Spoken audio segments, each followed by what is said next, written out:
Malaysia akan meneruskan pemerolehan vaksin COVID-19 Pfizer-BioNTech untuk kanak-kanak berusia 5 hingga 12 tahun. Menteri Kesihatan Khairy Jamaluddin sebelum ini berkata pilihan vaksin lain seperti vaksin Sinovac juga akan diberi pertimbangan untuk pemberian vaksin terhadap golongan tersebut. Dengan panel pentadbiran makanan dan ubat-ubatan FDA, Amerika Syarikat mengesyorkan vaksin Pfizer untuk 5 hingga 12 tahun. Malaysia juga akan meneruskan pemerolehan Pfizer untuk kanak-kanak.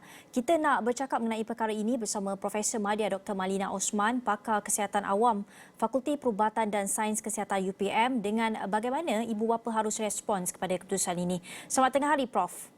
Ya, selamat tengah hari. Prof, melihat daripada apa yang dikatakan oleh FDA Amerika Syarikat yang mengesyorkan vaksin Pfizer untuk kanak-kanak 5 hingga 11 tahun, adakah Malaysia perlu ikuti langkah ini? Tidakkah kita melihat ia terlalu awal untuk kita ikuti apabila data masih lagi sedikit berkaitan dengan pemberian vaksin kepada golongan tersebut? Kalau kita perhatikan, keputusan yang dibuat oleh Amerika semalam sebenarnya hanya tertumpu kepada vaksin Pfizer. Ya. Untuk pengetahuan semua, terdapat beberapa negara lain yang telah memulakan vaksin terhadap golongan tersebut. Antaranya Kemboja, Cuba, Chile, negara UAE, dan di samping itu China. Jadi keputusan tersebut pada pandangan saya bukanlah terlalu awal. Kalau kita perhatikan, negara UAE telah memulakan vaksinasi terhadap golongan tersebut seawal Julai ataupun Ogos lalu. Dan negara-negara yang saya sebutkan tadi juga telah memulakan awal. Maksudnya pengumuman oleh Amerika Syarikat semalam dari segi garis masa tidaklah terlalu awal berbanding dengan apa yang telah dilakukan oleh negara-negara yang lain. Meskipun data kita masih melihat kepada kemungkinan untuk data-data lebih banyak, tapi berdasarkan tinjauan secara saintifik dan sebagainya, vaksin yang sedia ada yang telah disyorkan untuk golongan tersebut adalah selamat dan berkesan. Ya, Prof, apakah mungkin kepentingan memberi vaksin COVID-19 kepada mereka yang berusia 5 hingga 11 tahun ini? Kerana kita lihat adakah mereka ini berada dalam kategori masyarakat yang aktif, sering bersosial dan mengakibatkan jangkitan kerap berlaku dalam kalangan mereka ini? Kalau kita perhatikan kelompok tersebut, ya, kalau di negara kita adalah mereka yang sudah memulakan alam persekolahan. Ya. Jadi bila mereka dah ada komuniti mereka tersendiri, sudah pastilah bila bergaul antara satu sama lain, mungkin terdapat risiko ya untuk mendapat jangkitan. Di samping itu juga dalam keluarga masing-masing, mereka ini berpotensi untuk menjadi punca jangkitan, reservoir ataupun kita sebut takungan jangkitan, sebab mereka ini masih belum lagi dapat divaksin. Jadi walaupun di kalangan dewasa sudah divaksin, tapi disebabkan oleh potensi mereka ini untuk menyebabkan jangkitan, ia juga boleh merebak kepada golongan-golongan yang lain, dan kita tahu bahawa walaupun kita sudah divaksin, ada potensi untuk mendapat risiko jangkitan.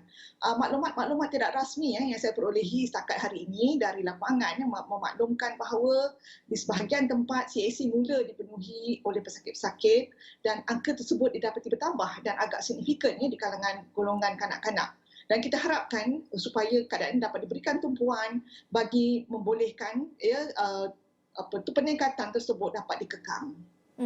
Prof, sementara menunggu pemberian vaksin kepada kanak-kanak 5 hingga 11 tahun ini, bagamana sebenarnya ibu bapa penjaga boleh melindungi mereka ini daripada dijangkiti COVID-19? Pada pandangan saya, seperti mana yang telah disarankan oleh Kementerian Pendidikan Malaysia dan juga Kementerian Kesihatan, untuk kita selalu mengingatkan anak-anak kita lah, apabila mereka memulakan aktiviti di sekolah dan sebagainya, perlu patuh kepada SOP.